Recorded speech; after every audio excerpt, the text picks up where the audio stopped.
The peaceful alien planet of Varek was in the middle of its yearly celebrations.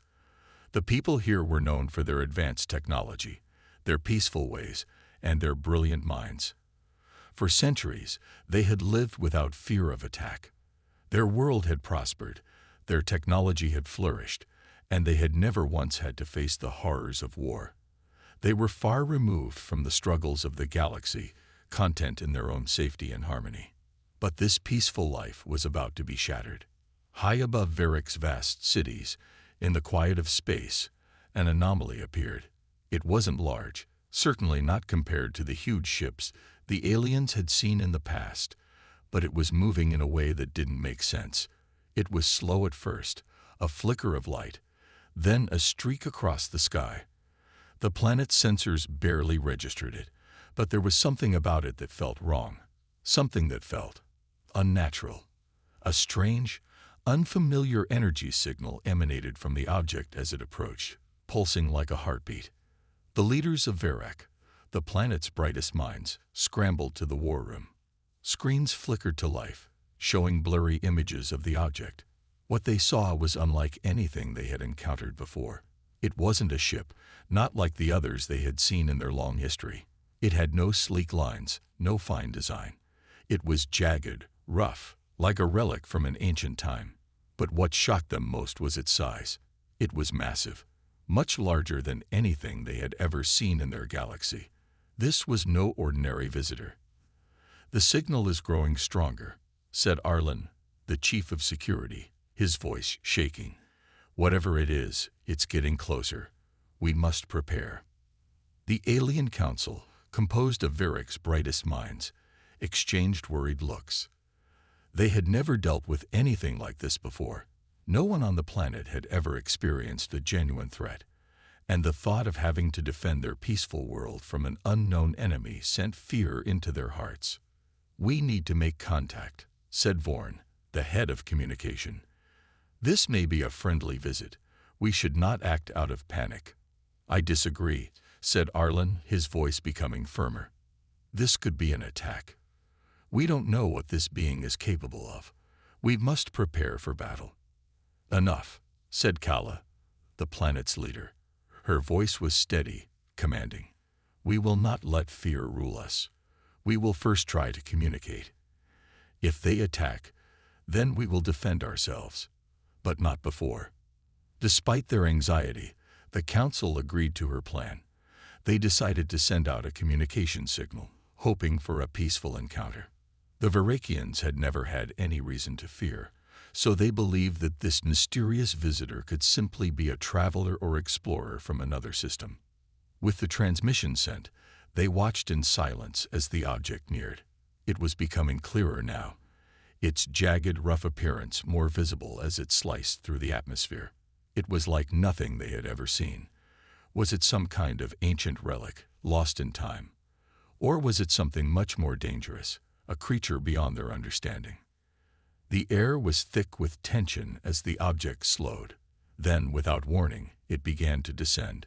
Slowly, carefully, it hovered above the surface. The vibrations of its descent rattled the buildings below. The Varatian officials held their breath as they waited for the craft to land. And then it touched down with a soft thud. The ship was enormous, and yet it wasn't the ship that was drawing all the attention. It was the being that emerged from it. The alien leaders stood frozen in shock.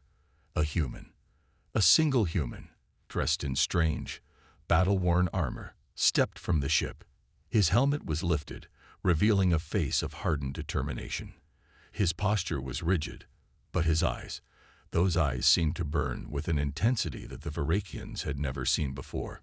The human didn't look like any alien the Varekians had ever encountered. His skin was a pale shade, unlike their smooth, glowing forms. His body was muscular, built for survival. His gaze was sharp and calculating, as though he had seen things no one else had and survived battles no one could even imagine. The council was speechless, and the air between them seemed to crackle with disbelief. The Deathworlder stood there, alone, beneath the alien sky of Varek. For all the technological marvels of Varek, Nothing could prepare them for the sight of a being like this, a Deathworlder. But the question on every Varakian's mind was the same. Why was he here? The human took a single step forward, and that one movement seemed to echo across the vast expanse of the planet. His voice, when it came, was rough but steady. "I need your help." The aliens stared at him, unable to believe what they were hearing. A Deathworlder, one of the most feared beings in the galaxy, was here asking for help. Had the world really just shifted so much that their most dangerous myth was now standing before them, asking for aid? For a moment, no one moved. No one spoke. It was as if the whole galaxy had frozen, caught in this single moment of unbelievable confusion. Then Kala, the leader of the Varakian Council, stepped forward. "Help," she repeated. "Why would you, a Deathworlder, need help from us?" The human glanced at the alien leaders, his expression still unreadable. "We're facing a crisis, and I've come to ask you for the only thing that can save us. Knowledge. Your knowledge." This introduction sets up the mystery, confusion, and tension between the Deathworlder and the aliens, leaving the audience hooked, eager to find out why the human has come, and what he truly needs from the peaceful Varakian civilization. The Varakian Council stood motionless, staring at the human who had appeared seemingly out of nowhere. The sky above, once so serene, now felt heavy, as if the whole world was watching.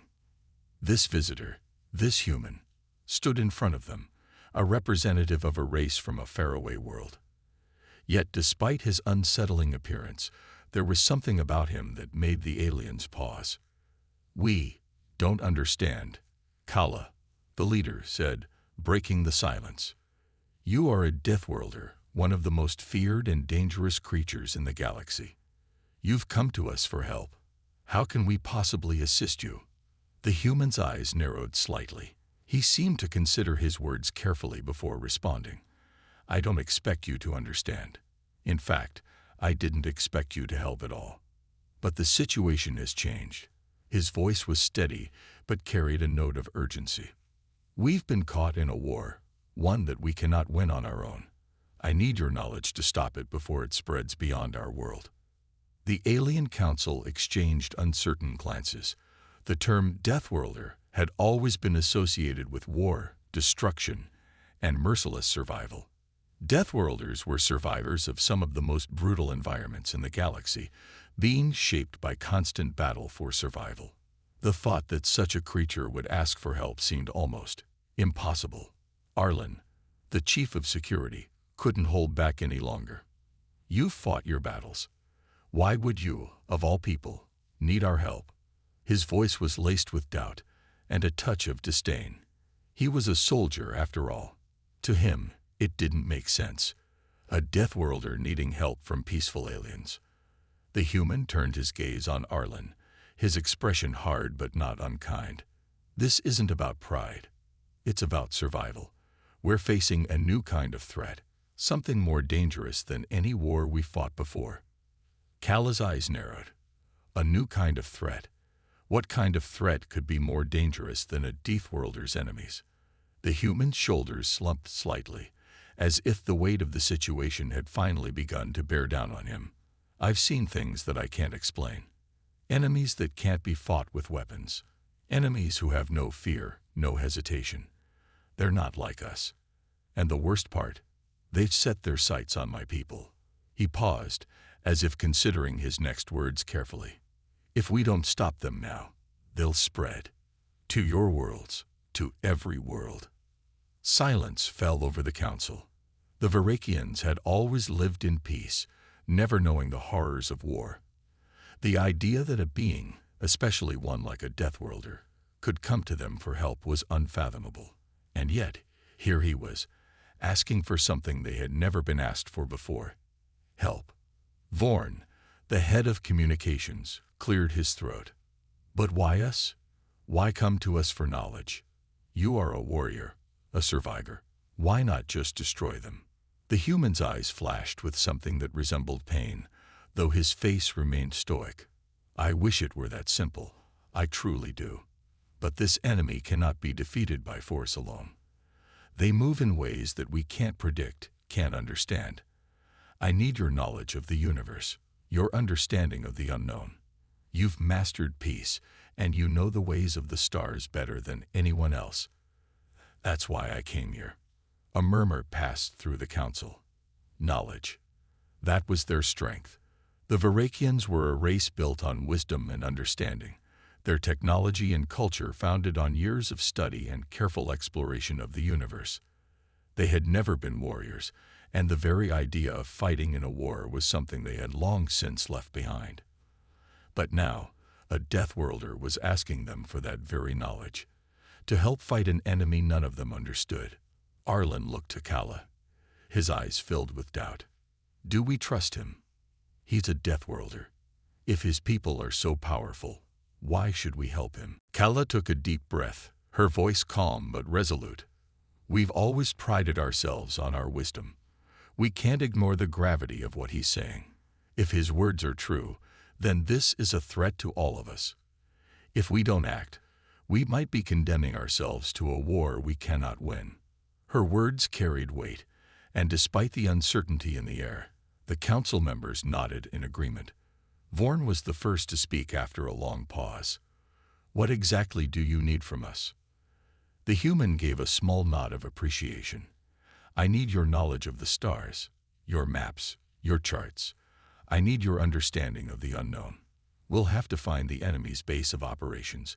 Once we do, we'll need a way to breach it, something more advanced than what we currently have. If we don't, this threat will spread, and more people will die. Kala nodded slowly. We will provide you with the knowledge you seek, but we need to understand more about this enemy. What do they want? What drives them? The human's eyes grew distant for a moment, as if recalling something painful. They want nothing but destruction. They care nothing for power, wealth, or territory. All they care about is the complete and utter annihilation of everything in their path, and they will not stop until they finish their task. For the first time since the human's arrival, the council felt a twinge of fear. They had never encountered anything like this before. The idea of an unstoppable enemy, one that sought only destruction, sent shivers down their spines. Kala stood tall, her voice firm. We will help you, but we need answers. We need to know how we can stop them. The human gave her a somber nod. I'll do my best to explain what I know, but time is running out. With those words, the council began to prepare. The galaxy's peace had been shattered, and now the Varakians had to decide whether they would fight alongside a Deathworlder or let the terror he spoke of reach their doorsteps. The council chamber buzzed with tension. It was rare for the Varakians to be thrown into a situation like this, rare for them to even consider the possibility of war. They were thinkers, explorers, peacemakers, and yet here they stood, facing a dilemma they never thought they'd encounter: to engage in a war they didn't fully understand against an enemy they couldn't even see. And to make matters more complicated, they were doing it alongside a Deathworlder, a being from a planet so dangerous that even other advanced species shuddered at the thought of it. Kala, the leader of the council, stood at the head of the table, her eyes scanning the holographic maps that the human had shared with them. His knowledge of their star maps was impressive, but the Varakians had seen nothing like the threat he described. The enemy was unlike any force they had ever encountered, and their reach was vast. We've gathered everything we can from the humans' reports, Vorn, the head of communications, said. We have the star maps and their most recent data, but it still doesn't explain why these enemies do what they do. Their motives remain unclear. Kala nodded, her brow furrowed in thought. It's clear that this isn't just about conquest. This enemy seeks to destroy. But what could drive them to such a fate? And why did they suddenly turn their attention to the human's world? The human, still standing at the edge of the room, appeared deep in thought. His eyes narrowed as if contemplating something painful. He could see that the Varakians were struggling to understand, and he knew how they felt. He had spent days, even weeks, trying to understand the enemies he was warning them about. "They're a force unlike anything you've ever faced," the human said softly. "They don't seek power. They don't care for resources or territory. Their sole aim is destruction, and they will leave nothing behind. When they come, they erase everything. And if we don't act fast, you'll see the same devastation we've already faced." The silence in the room grew heavier as the weight of his words settled in. The council members were not accustomed to such direct confrontation. They had been peacekeepers for so long, trusting their advanced technology to keep them safe from harm. But now, the human's warning felt too real to ignore. Kala took a deep breath, steadying herself. She was a leader, someone who had spent years keeping her people safe. But now, for the first time, she was facing something that threatened not only her world but the whole galaxy. "We cannot ignore this," she finally said, her voice steady but filled with a sense of urgency. "The question is not whether we act, but how we act. We must understand our enemy more fully before we make a move. But we need the Deathworlder's help." Arlen, the head of security, was the next to speak. His voice was cautious, but there was no denying the grim determination in his tone. "You're asking us to go to war, Kala. The Varakians are not a warlike people. We've never fought a battle like this. Are we prepared for it?" Kala turned to Arlen, her eyes resolute. "We have no choice. We have seen what this enemy can do. They are not coming just for the humans. They are coming for all of us. If we do nothing, we are as good as dead." Arlen nodded, but his face was troubled. "If we are to fight alongside the Deathworlder, we must be ready. We must understand their tactics. Our peace-loving ways will not be enough to defeat an enemy that destroys without reason." The human, who had been silent, now stepped forward, his voice grave. "The first thing you need to understand is that this enemy doesn't think like us. They are relentless. They don't tire. They don't stop. Their tactics are simple. They overwhelm, they outblast, and they destroy." Kala turned to face the human, her eyes narrowing with determination. "And how do we stop them?" The human paused for a long moment. "You can't fight them head-on with conventional tactics. What you'll need is something they don't expect. We've got to hit them where it hurts, disrupt their plans before they even get started. We've got to be faster, smarter, and willing to do whatever it takes." "Then we must prepare," Vorn said, his voice firm. "We need to know everything we can about this enemy.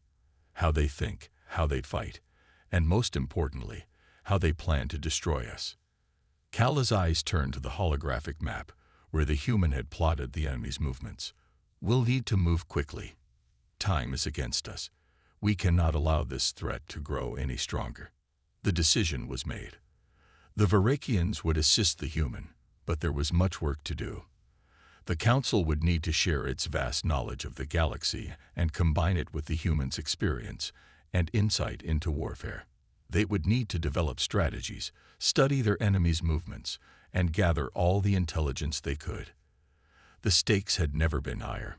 Kala's voice rang out with finality. "Prepare yourselves, everyone.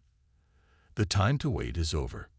We must act, and we must act now." As the council members moved to gather their resources and begin their work, the human stood back, watching them. He knew the weight of what they were about to undertake. The Varakians were not warriors, but they had something that was more important than any battle skill. They had knowledge. And that knowledge, combined with his experience, was their best hope of stopping this enemy. As the meeting ended, the council was left with one haunting thought. If they didn't act soon, they would be the next to fall. The council chamber was quieter now. The Varakians, once so confident in their peaceful ways, had been forced to face a hard truth. The galaxy was no longer a place where peace could be maintained simply by keeping to themselves. The councilors sat around the table, their faces grim, the weight of their decision pressing down on them. They had committed to war, but the question remained: could they, a peaceful race, truly stand against the ruthless destruction of their enemies? The human, standing at the center of the room, had a plan. The Deathworlder, with his fierce, battle-hardened demeanor, was an enigma to the Varakians. They had never seen a creature like him, someone who had survived the horrors of a planet where survival itself was a daily battle. His species, Earthlings, were notorious for their resilience. But what they didn't know was how that resilience would translate into a war of galactic proportions, and they were about to find out. "I know you're all wondering how we can fight back," the human began, his voice steady, but the weight of the moment clear in his tone. "It's not going to be easy, but you're not going to do it the way you've always done things. This enemy doesn't play by the rules. They don't care about tactics or strategy. They care about one thing: destruction. To stop them, you need to think differently. You need to think like I do." Kala, the leader of the Varakian Council, spoke first, her voice tinged with skepticism. "What do you mean? Our tactics have served us well for millennia. We've never needed to abandon them." The human looked directly at her, a flicker of something sharp in his eyes. "And look where that's gotten you. You've never faced an enemy like this. They'll crush your tactics without a second thought. You need to adapt. Fast." Vorn, the head of communications, leaned forward, intrigued. "What exactly do you propose?" The human exhaled slowly, as if choosing his words carefully. "We're going to fight smart, not hard. We'll disrupt their supply lines, sabotage their fleets, and outmaneuver them at every turn. This enemy is ruthless, yes, but they're not invincible. They think they're unstoppable, but their overconfidence is their weakness." "But how do we even begin?" Arlen, the head of security, asked, his voice full of concern. "We don't know their technology, their ships, their weapons. How can we fight something we don't understand?" The human smiled, a slight glint of amusement in his eyes. "I didn't say it would be easy, but that's the advantage. You don't need to understand everything. You just need to know how to exploit their weaknesses. I studied them for years. They might have better tech, but they don't have the adaptability that we do. They're predictable, and I know how to make them regret underestimating us." He took a step forward, and a holographic display in the center of the room flickered to life, showing the movement patterns of the enemy fleet. The Varakians stared at the glowing map, eyes widening as the human began outlining his strategy. "First, we identify their supply routes," the human continued, his voice now more authoritative. "We hit them where it hurts. We don't attack their strongholds. They're too well defended. We hit the logistics centers. If we can cut off their supplies, their military will collapse. We've done it before, and we can do it again." Kala looked at the map, her brow furrowing. "You're suggesting we go after their weakest points? That sounds risky." "Everything about this situation is risky," the human replied. "But we don't have the luxury of playing it safe. We have to outsmart them." The room fell silent as the Varakians took in the plan. The human's words resonated with them, even if they were hesitant to admit it. He was right. They had no choice but to act, and acting decisively meant stepping out of their comfort zone. "We need to gather more intelligence," Vorn said after a long pause. "We'll need everything we can get before we move forward with your plan." "Agreed," the human said. "The sooner we act, the better. But remember, we're not just fighting for survival. We're fighting for every living being in the galaxy. If we fail, it won't just be your people who suffer." Kala stood up, her gaze focused and unyielding. "Then we'll do whatever it takes. Prepare the fleet. Start gathering resources. We move out as soon as possible." The council members nodded, their resolve hardening. They were no longer just a peaceful race hoping to survive. They were warriors now, thrust into a war that would test every ounce of their strength. As the meeting adjourned, the Varakians were left with a strange mix of fear and hope. The human had given them a plan, a risky plan, but a plan nonetheless. They would have to put their trust in the Deathworlder, for he was the only one who truly understood what they were up against. The galaxy was about to change forever, and the first steps toward that change had just begun. The days following the council meeting were filled with a flurry of activity. The Varakian fleet, once focused solely on defense and peacekeeping, now found itself reorienting toward offensive operations. Warships that had spent years in dry docks were hastily prepared for battle. Supplies were gathered, and new strategies were discussed and debated in every corner of the galaxy. The fear of the unknown gripped the Veracians, but they had one thing that their enemy did not: unity in the face of existential threat. The human, whose name had now become synonymous with this impossible mission, had been busy coordinating intelligence with the Veracians. He was a man of action, never staying still, always strategizing, adapting, and thinking several steps ahead. His mind was a weapon, as lethal as the firepower that Veracian ships could bring to bear. But the truth was, he was untested in battle alongside the Veracians. None of them knew what to expect. The Veracians, despite their growing confidence in the humans' methods, still had their doubts. The warships were ready, and the first wave of missions had been assigned. But none of them had ever fought a battle like this before. This wasn't just a fight for territory or resources. It was a fight for survival. Captain Selena, a veteran officer of the Veracian fleet, stood at the observation deck of the flagship, gazing out at the vastness of space. Her thoughts were heavy as she watched the swarming ships of the Armada, ready for their first strike. Selena had fought in wars before, but this felt different. The stakes had never been so high, and the strategy, well, it felt risky at best. But her orders were clear: trust the humans' plan. "You've been quiet," a voice interrupted her thoughts. It was Admiral Tarek, the fleet's highest-ranking officer, and a figure who exuded authority. His face was carved with years of wisdom and battle scars, but even he seemed uncertain now. "Just thinking about the plan," she replied. "It's not like anything we've ever done. I know we need to take action, but we're putting everything at risk." Tarek nodded, his gaze following hers toward the distant fleet. "I know, but we have no other choice. The human strategy is our best shot. If we don't act now, if we don't strike first, we'll be waiting for the enemy to come to us. And we know how that ends." "I just hope he's right," she said quietly. "His plan is audacious. And, well, I'm not used to following a strategy that relies so much on unpredictability." "The human has already shown us what he's capable of," Tarek said, his voice steady. "We may not know everything about his kind, but we do know that they fight to win. We'll follow him into this battle, and we'll succeed or fail together. That's the only way." Selena nodded, her resolve strengthening.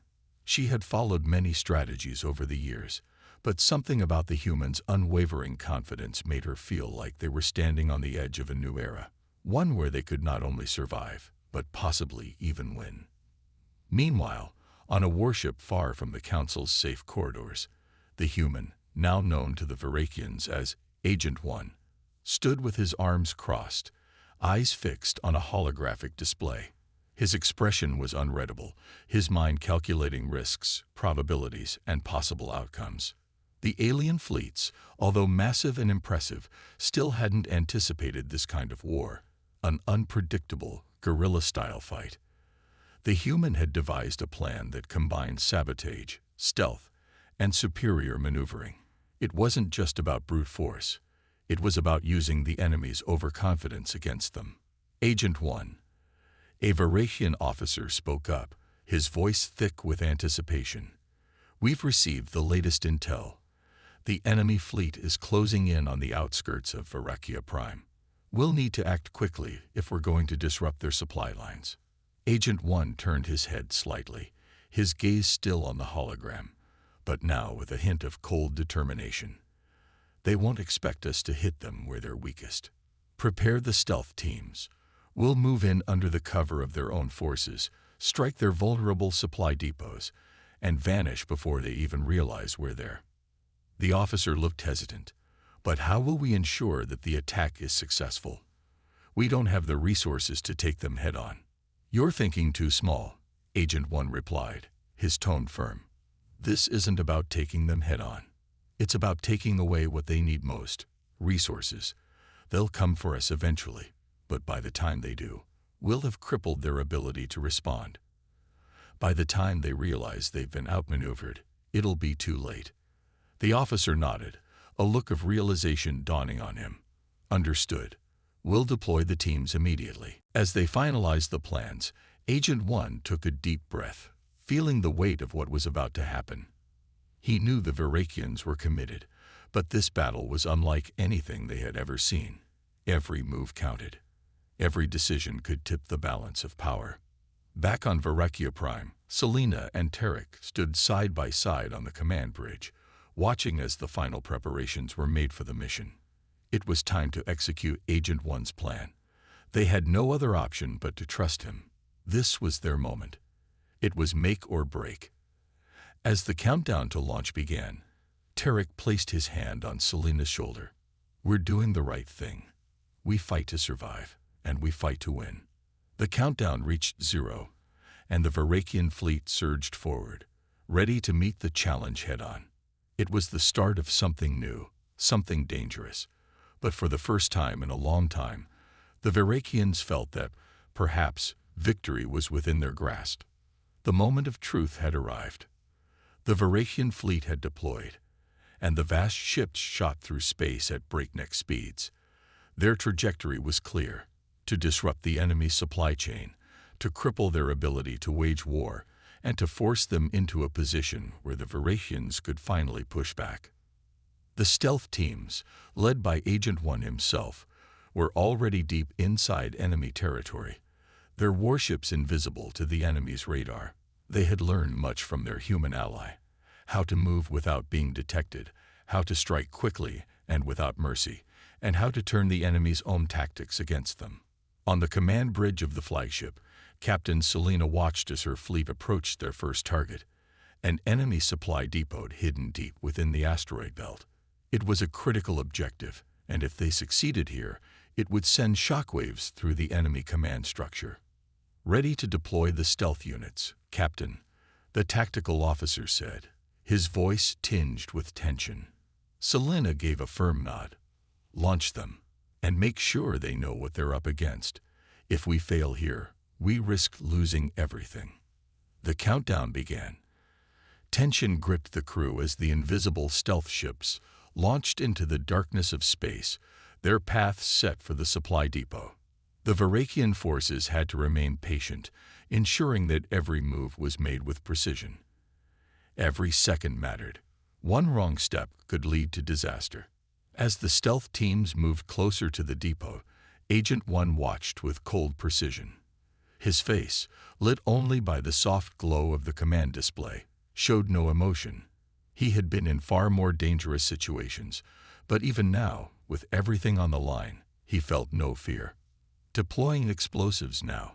Agent 1's voice rang through the communication channel, calm and clear. From inside the depot, the enemy would have no warning as the explosives began to rip through the facility's defenses.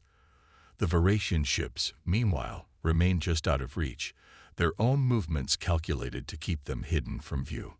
The first explosion rocked the depot, sending a shockwave through the facility. It was the beginning of chaos. Target secured, Agent 1 reported. They'll be busy for a while now. Proceed to the next target. The Virakian fleet was already in position, having waited long enough to act. The moment the depot was hit, they moved forward with relentless precision. They knew where to strike. They knew where the enemy would be weakest, and now they were armed with the knowledge to do the damage. But as the battle raged on, the enemy began to regroup. It became clear that Agent 1's attack was only part of the strategy. Now it was up to the Virakians to capitalize on the confusion and maintain the offensive. The Virakian fleet moved in, their weapons blazing as they engaged the enemy on multiple fronts. Focus all fire on their command ship, Selena ordered. We take that down, and we cripple their ability to coordinate. Everything depends on this. Her fleet responded immediately, and the sky was soon filled with blinding explosions as laser fire collided with enemy shields. The battle had escalated to a brutal level. No quarter would be given. Meanwhile, Agent 1's team continued to strike the supply lines, moving from one target to another. The enemy was scrambling, trying to regain control, but with each passing minute, their resources were dwindling. The Varakian fleet was on the offensive now, and they were unrelenting. The tide was turning. "Enemy flagship shields are down," shouted the communications officer, excitement rising in his voice. "We have a clear shot." Selena didn't hesitate. "Take the shot. Now." The Varakian ships unleashed their full firepower, and in an instant, the enemy flagship began to break apart. It was a sight to behold. A massive vessel, once so powerful and menacing, now crumbling under the weight of Varakian determination and human ingenuity. The enemy was losing their hold on the battlefield, and the Varakians were not going to let up until they had completely crippled their forces. But just as the flagship seemed to falter, a dark figure emerged from the wreckage. It was an elite fighter, one that had been waiting in the wings, hidden from the eyes of the Varakians. This final attempt at counterattack came with a terrible vengeance. A new wave of enemy ships descended on the Varakians, each one more dangerous than the last. "What the hell is that?" a Varakian officer gasped as he witnessed the emergence of the mysterious fighter. Selena's eyes narrowed. "Brace yourselves. It's not over yet." In that moment, the fight became even more personal. The Varakian fleet had taken the upper hand, but this final enemy force threatened to turn the tables. Agent 1, still embedded deep within the enemy territory, received the signal to retreat. He had done his part. His team had completed their objectives, and the enemy was scattered, their resources all but exhausted. But the final battle was unfolding, and it was clear that the Varakians would need to finish the job. He had no time for hesitation. The tide of war could change in an instant. "Varakian fleet, fall back and regroup," Agent 1 said into the comms. "I'll handle this last bit. You finish the fight." The Varakian fleet responded, following his orders without question. They knew that if there was one person who could seal the deal, it was the human who had turned the tide in this war. They watched as the remaining enemy ships were decimated under Agent 1's leadership. And then, with one final burst of power, the enemy fleet was no more. The last of their fighters exploded in a hail of debris. The battle was won. As the smoke cleared, Selena stood on the command bridge, her eyes locked on the stars beyond. They had done it. The enemy was broken. The Varakian fleet had proved itself capable of standing tall against even the most overwhelming odds. And all of it had been thanks to one Deathworlder. As the crew began to celebrate, Selena allowed herself a rare smile. They had answered the call, and now they were free to rebuild. But one thing was certain: they would never forget the cost of this victory, nor would they forget the human who had led them to it. As the final remnants of the enemy fleet were reduced to rubble, the battlefield fell eerily silent.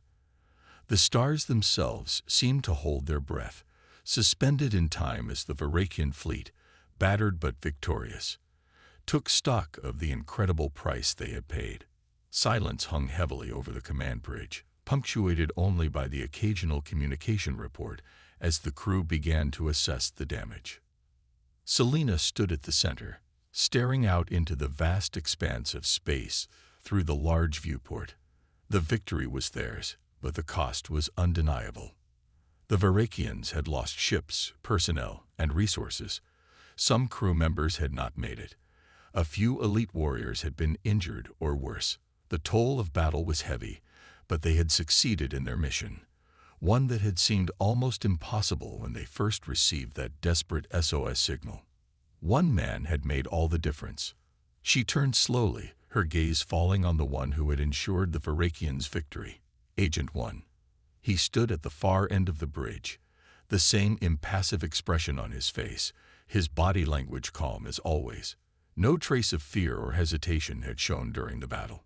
To him, it had all been part of the plan.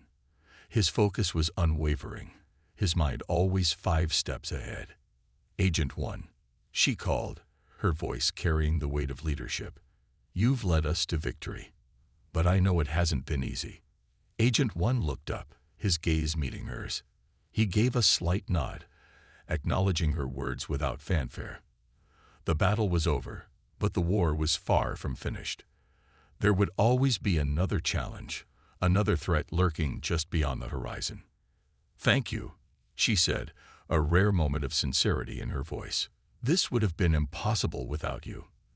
The Varakian Empire owes you a debt." Agent One's gaze softened, but only slightly. "The war isn't over. It's one battle in a much larger struggle. We have to stay vigilant. The enemy won't be gone for long." Selena nodded in agreement. The victory was a step forward, but it was clear that the galaxy was not yet at peace. It never would be. There would always be more threats, more enemies to face, and more battles to win. But with allies like Agent One, the Varakian Empire had hope. "Let's focus on rebuilding," she said, turning back toward the window. "We'll tend to our losses and begin preparing for whatever comes next, but we'll do it with strength and with unity." The crew exchanged glances, nodding in agreement. They were a people forged in conflict, and they would continue to rise from the ashes of war. Though they had lost many, the Varakians had proven themselves more resilient than any enemy could imagine. As the Varakian fleet began to move away from the battlefield, the magnitude of the events that had transpired began to sink in. Agent One had become more than just a soldier in the eyes of the crew. He was a symbol of hope. His actions had inspired them, not only with his strategic genius, but also with his unwavering dedication. The Varakians had witnessed a Deathworlder in action, and they had learned much about their own resilience through him. But the battle's end wasn't the only thing on their minds. Agent One had his own reflections, though he kept them to himself. He had never been one for ceremony or public acknowledgement, but there was something that gnawed at him, something that had come to light in the final moments of the battle. He glanced at the nearby communications terminal. The message from the human command center had come through earlier, but Agent One had chosen not to respond right away. They were still in the heat of the fight after all. The moment for reflection would come soon enough. Now, though, there was a message waiting for him. He knew it would be about the victory. He also knew it would come with its own set of expectations. Agent One walked over to the terminal and keyed in the command. The screen flickered to life, revealing the face of a high-ranking officer in the human military. "Agent One," the officer said, a slight smile on his face. "I trust the mission was a success." The corner of Agent One's lips curled upward slightly, a rare expression of satisfaction. "It was," he replied simply. "Good," the officer said, nodding. "Your performance has been exceptional, but we both know that this is just the beginning. We've been watching your work, and we're impressed. The galaxy is changing, and we want you to be a part of the next step. The humans have plans for this conflict, and we need someone of your caliber to guide us." Agent One paused, considering the words carefully. There were always offers, always new alliances. But would it be wise to accept? Could he truly join forces with an organization whose strategies were so different from his own? Before he could respond, the officer continued, "We'll make sure you're well taken care of. The resources you need, the support you've always wanted, consider it all within your grasp. What do you say?" Agent One's mind raced. It wasn't about the offer, it was about the future. He had his own goals, his own reasons for fighting. Could he trust the humans? Could they be the allies he needed to forge ahead? He looked back at the officer on the screen, his expression unreadable. "I'll think about it," he said at last, leaving the future open and uncertain. For the moment, it was enough to know that the war was over and the Varakians had won. But what would tomorrow bring? Only time would tell.